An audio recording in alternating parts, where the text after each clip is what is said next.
வணக்கம். நம்ம இன்னைக்கு இந்தியன் நியூஸ் பேப்பர்ல என்ன முக்கியமான செய்திகள் இருக்கு அப்படிங்கிறத பார்ப்போம். ஸோ இன்னைக்கு ஜூன் 12 சரிங்களா? ஜூன் 12 அப்படிங்கிறது பார்த்தீங்கன்னா, நமக்கு வேர்ல்ட் ஆன்டி சைல்டு லேபர் டே அப்படின்னு சொல்லுவாங்க. சரிங்களா? ஆன்டி சைல்டு லேபர் டே ஒரு முக்கியமான ஒரு நாள். ஓகேங்களா? நமக்கு சைல்டு லேபர் ரிலேட்டடா பார்த்தீங்க அப்படின்னா, நமக்கு ஆர்டிகிள் 24 அப்படிங்கிறது இருக்கு. அதே மாரி பார்த்தீங்கன்னா, 1986ல நம்ம ஆக்ட் கொண்டு வந்திருப்போம். இதெல்லாம் கொஞ்சம் பார்த்து வச்சுக்கோங்க சரியா? அந்த வரிசையில நமக்கு ஆன்டி சைல்டு லேபர் டே அப்படின்னு பார்த்தீங்கன்னா, நமக்கு ஜூன் 12 இருக்கு. ஓகேவா? ஸோ, இன்னைக்கு செய்திகளுக்குள்ள போனோம் அப்படின்னா, முதல்ல நமக்கு India unlikely to ratify high seas treaty at UN ocean conference அப்படின்னு குடுத்துருக்காங்க. ஓகேவா? ஸோ, முதல்ல யுஎன்னோட ஓஷன் கான்ஃபரன்ஸ் எங்க நடக்குது அப்படின்னு பார்த்தீங்கன்னா, பிரான்ஸோட நீஸ் அப்படிங்கிற சிட்டி நாய்ஸ் அப்படிங்கிற இந்த சிட்டில தான் வந்து நமக்கு நடக்குது. ஓகேங்களா? ஸோ, இந்த ஓஷன் கான்ஃபரன்ஸ்ல வந்து பார்த்தீங்கன்னா, லாஸ்ட் டைமா நடந்த ஓஷன் கான்ஃபரன்ஸ்ல ஒரு முக்கியமான அக்ரீமெண்ட் வந்து சைன் ஆயிருக்கும். என்ன அக்ரின்னா, அ அந்த அக்ரீமெண்ட் பேர் என்ன அப்படின்னு பார்த்தீங்கன்னா, பயோடைவர்சிட்டி பியாண்ட் நேஷனல் ஜூரிஸ்டிக்ஷன் அப்படிங்கிறது தான் அந்த அக்ரீமெண்ட் பேர். ஓகேவா? பயோடைவர்சிட்டி பியாண்ட் நேஷனல் ஜூரிஸ்டிக்ஷன் அப்படிங்கிறது தான் இந்த அக்ரீமெண்ட் பேரு. ஓகேவா? ஸோ இந்த அக்ரீமெண்ட்டுக்கு இன்னொரு பேர் என்ன அப்படின்னு பார்த்தீங்கன்னா, ஹை சீஸ் ட்ரீட்டி அப்படின்னு சொல்லுவாங்க. ரொம்ப ரொம்ப முக்கியமான ஒரு விஷயம். ஓகேவா? High seas treaty. Okay. Biodiversity beyond national jurisdiction or else இத ஹை சீஸ் ட்ரீட்டி அப்படின்னு சொல்லுவாங்க. ஹை சீஸ்னா என்ன அப்படின்னு பார்த்தீங்கன்னா, இப்போ உதாரணத்துக்கு நமக்கு இங்க குடுத்துருக்காங்க. ஓகேவா? ஸோ இப்போ இந்தியாவோட கோஸ்டல் ரீஜியன் இருக்கு. இதுல இருந்து ஒரு பர்ட்டிகுலர் நாட்டிக்கல் மைல்ஸ் வரைக்கும் பார்த்தீங்கன்னா, இந்தியாவோட டெரிட்டரியா இருக்கும். ஓகேங்களா? இந்தியாவோட கடல் பகுதி அப்படின்னு சொல்லுவாங்க. ஸோ இந்தியாவோட கடல் பகுதிக்கு அப்புறம் இருக்கக்கூடிய இந்த கடல்லாம் இருக்கும் இல்லையா? ஸோ இத தான் என்னன்னு சொல்றாங்க? ஹை சீஸ் அப்படின்னு சொல்றாங்க. அதுதான் பயோடைவர்சிட்டி பியாண்ட் நேஷனல் ஜூரிஸ்டிக்ஷன் அப்படின்னு சொல்றோம். சரியா? ஸோ இந்த ஹை சீஸ் அப்படின்னா இப்ப நம்ம புரிஞ்சிருக்கும். இந்தியாவோட கடல் ஓரம் இங்க இருக்கு. இல்லைங்களா? எல்லைப்புறம் இங்க இருக்கு. கரை இங்க இருக்கு.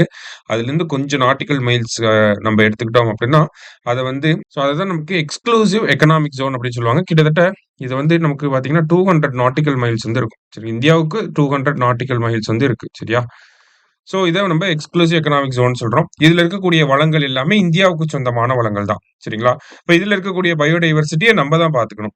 ஆனா இந்த ஹை சீஸ் அப்படிங்கிற இந்த பகுதி இருக்கு இல்லையா? இப்ப நம்மளோட எக்கனாமிக் ஜோன தாண்டி இருக்கக்கூடிய கடல் பகுதிய ஹை சீஸ் அப்படின்னு சொல்றோம். அந்த ஹை சீஸோட பயோடைவர்சிட்டி அதுல இருக்கக்கூடிய வளங்கள யாரு பார்த்துக்கிறது? அப்படிங்கிற ஒரு கேள்வி வந்துச்சு. ஸோ அந்த கேள்விக்கான பதிலாக தான் இந்த பிபிஎன்ஜே அப்படிங்கிற அக்ரீமெண்ட். ஓகேங்களா? அததான் என்னன்னு சொல்றாங்க? பயோடைவர்சிட்டி இந்த இடத்துல இருக்கக்கூடிய பயோடைவர்சிட்டி பியாண்ட் நேஷனல் ஜூரிஸ்டிக்ஷன். இதுதான் நேஷனல் ஜூரிஸ்டிக்ஷன். இந்தியாவுக்குன்னா இதான் அப்ப. ஓகேங்களா? இப்ப நேஷனல் ஜூரிஸ்டிக்ஷனுக்கு பியாண்டா இருக்கக்கூடிய பயோடைவர்சிட்டி. அதான் பயோடைவர்சிட்டி பியாண்ட் நேஷனல் ஜூரிஸ்டிக்ஷன் அப்படிங்கிற அக்ரீமெண்ட். சரியா? அது ஹை சீஸ் அக்ரீமெண்ட் அப்படின்னு சொல்றாங்க. இந்த ஹை சீஸ் அக்ரீமெண்ட் அப்படிங்கிறத பார்த்தீங்கன்னா, நமக்கு இந்த ஏரியால இருக்கக்கூடிய பயோடைவர்சிட்டிய பாதுகாக்கணும், பிளாஸ்டிக் பொல்யூஷன கம்மி பண்ணணும், அ அங்க இருக்கக்கூடிய மெரைன் லைஃப்ப வந்து பார்த்துக்கணும். அதே மாரி அங்க இருக்கக்கூடிய ரிசோர்ஸஸ் ஓகேங்களா? அந்த இடத்துல இருக்கக்கூடிய ரிசோர்ஸஸ ஷேர் பண்ணிக்கணும். ஷேரிங் ஆஃப் ரிசோர்ஸஸ் இது எல்லாமே வந்து இந்த ஹை சீஸ் ட்ரீட்டில இருக்கக்கூடிய முக்கியமான அம்சங்கள். ஸோ இந்த ஒரு ஒப்பந்தம் அப்படிங்கிறது பார்த்தீங்கன்னா, மொத்தம் 60 நாடுகள் வந்து அவங்கவங்க பாராளுமன்றத்திலயும் அந்த ராட்டிஃபிகேஷன் வாங்கிட்டாங்க அப்படின்னா, இம்ப்ளிமெண்ட் ஆயிரும். ஸோ இந்தியாவ பொறுத்தவரைக்கும் பார்த்தீங்கன்னா, இன்னும் இந்த அக்ரீமெண்ட்ல நம்ம சைன் போட்டோம். அக்ரீமெண்ட்ல சைன் போட்டது 2024லயே சைன் போட்டுட்டோம். பட் ஸ்டில் இந்தியாவோட பாராளுமன்றத்தில அதுக்கேத்த உண்டான அப்ரூவல இன்னும் வழங்கல. சரிங்களா?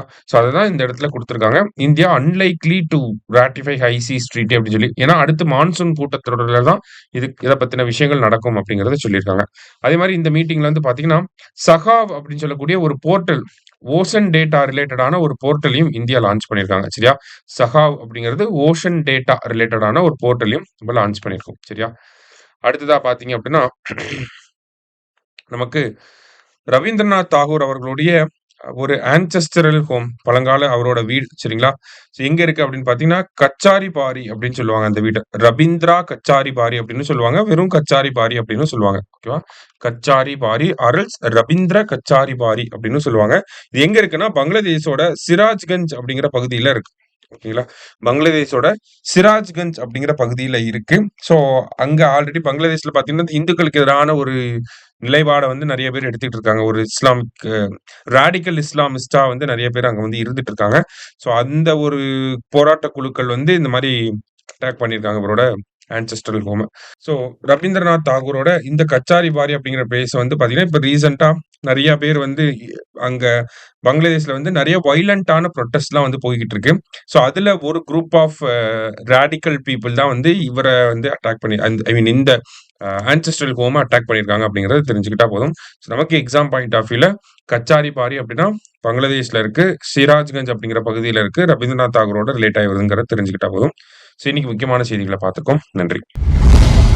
சுரேஷ் IAS அகாடமி வெற்றியின் முகவரி.